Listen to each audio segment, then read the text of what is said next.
Vulkan was the largest and strongest of all the Primarchs. It is said that even in standard power armor, the Lord of Drakes was as massive as Horus in a full suit of Terminator plate. Yet, despite his size, Vulkan was the most kind-hearted and compassionate of his brothers. When the Emperor first found him on Nocturne, Vulkan initially refused to lead the Astartes legion that carried his blood into the Great Crusade. He wished only to be a craftsman, forging exquisite tools rather than weapons of slaughter. Vulkan spent years at his father's side, receiving guidance before finally accepting the necessity of the crusade. The Emperor gave him a specific mandate: to lead the 18th Legion with mercy, serving as a reminder of humanity's value to his more extreme brothers. Under his command, the Salamanders became the most civilian-conscious legion, prioritizing the protection of innocents above all else. His brothers regarded him as the son who best embodied the Emperor's vision for a peaceful human future. After the Horus heresy and the Scouring, Vulkan, like his surviving brothers, vanished into the cosmos. For over a millennium, the stories of the Primarchs faded into legend. But as the Orks rose again, the roar of the Warboss known as the Beast shook the very foundations of the Imperial Palace.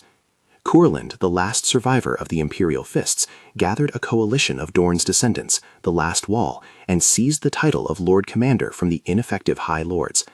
As he organized a crusade to Ullanor, the birthplace of this green-skin tide, the mysterious Inquisitor Veritas revealed a world-shaking secret. The legendary Vulkan had reappeared on the death world of Caldera, fighting a solitary war. When Koorland arrived on Caldera, he found Vulkan battling an entire Ork invasion force alone to draw them away from human settlements.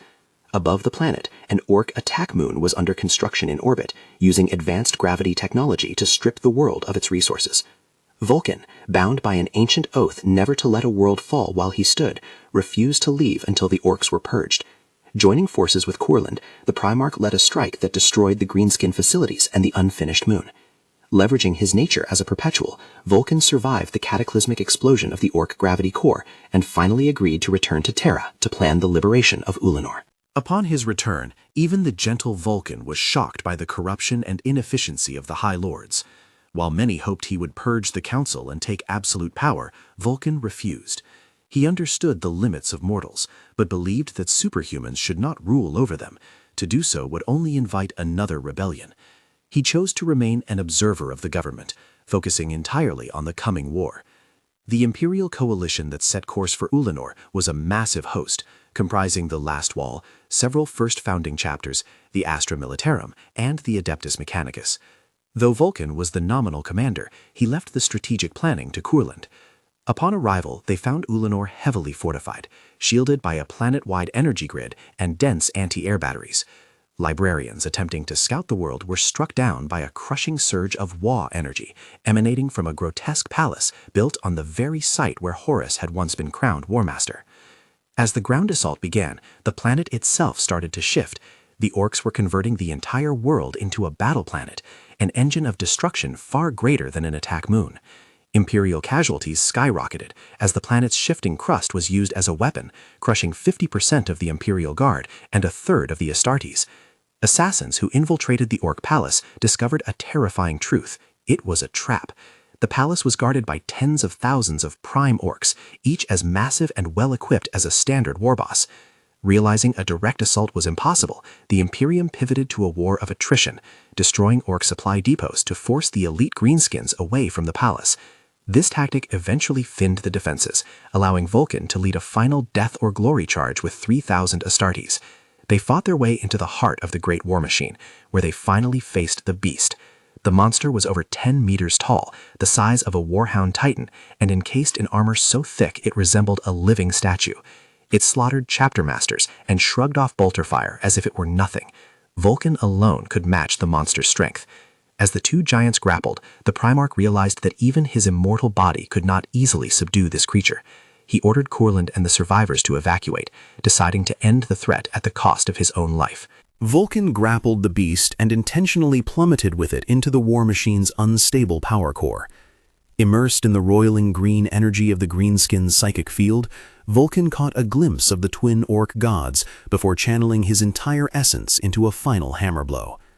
The resulting explosion vaporized the Primarch, the Warboss, and the War Machine, triggering a chain reaction that shattered the Ork presence on Ullanor. The survivors limped back to Terra, mourning the loss of the last Primarch, but believing the war was won. However, their relief was short-lived. As the tattered fleet reached the throne world, every Vox channel was suddenly filled with the familiar, terrifying roar of the beast. Vulkan had killed a beast, but he had not killed the beast. In a horrific revelation, the Imperium learned that there were actually 6 such Prime Orks, each leading a legion as large as the one on Ullanor. The War of the Beast was far from over, and the sacrifice of the last son of the Emperor had only bought humanity a brief moment to breathe. Following the brutal battles on Ullanor, the Imperial coalition suffered catastrophic losses. Most tragic of all was the fall of Vulkan, the Lord of Drakes and the Emperor's last known son, who sacrificed himself in a final confrontation to slay the Warboss known as the Beast. Yet, despite this high price, the Orks were not truly defeated. The green tide continued to surge across the galaxy, and the roar of yet another beast made countless human worlds tremble.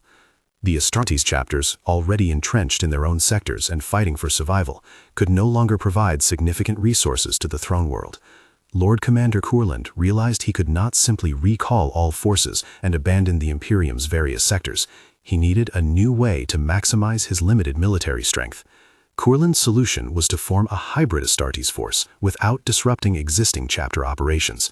By drawing small numbers of elite personnel from various chapters, he envisioned a unit built on specialized kill teams. This force would combine the unique strengths and tactical expertise of different gene lines to act as a precision surgical knife, capable of rapid, high-impact strikes against high-value targets and Ork command structures. Once a mission was complete, these small units could extract quickly, minimizing casualties while gradually eroding the enemy's strategic advantage. Koorland intended for these specialized teams to persist even after the crisis, with chapters regularly rotating veterans into the organization to maintain a standing force of alien hunting experts. To honor those fallen at Ullanor and to serve as humanity's eternal vigil, the organization was named the Death Watch. The proposal faced heavy opposition from the High Lords of Terra, who viewed a multi-chapter hybrid force as a dangerous violation of the Codex Astartes. Inquisitorial Representative Veritas and Fabricator General Kubik abstained from the vote, leaving the Grand Master of Assassins, Draken Vangerich, as the only vocal supporter. However, political bickering was soon silenced by a renewed crisis. The Ork attack moon over Terra reactivated. Despite the previous damage dealt by the last wall, its teleport gate had been repaired, and greenskin reinforcements reappeared in the skies of the throne world. Under this duress, the High Lords finally sanctioned the Death Watch. The first recruits, survivors of the first Ullanor campaign, painted their power armor black to commemorate their fallen brothers. Placed under inquisitorial oversight to appease the Council, the Death Watch prepared for its first mission.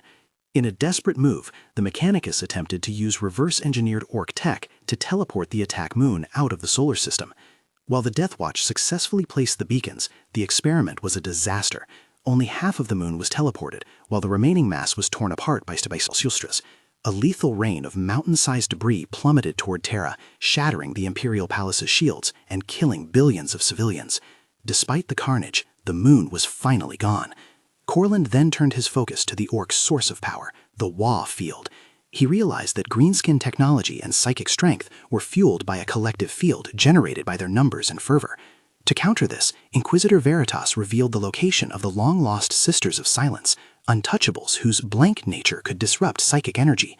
Koorland personally led a task force to the Segmentum Pacificus to find the Sisters' last stronghold in the Nadiri system.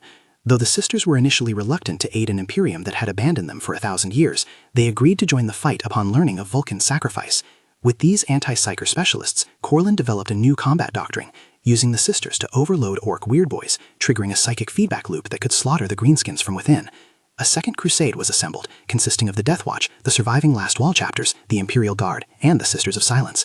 Led by Koorland, High Marshal Bohemond of the Black Templars, and Asger Warfist of the Space Wolves, the first Death Watch Great Wolf, this elite strike team set course for Ullanor. Their mission was clear: hunt down every remaining beast and end the Ork threat forever. This would be the Imperial Fist's final stand.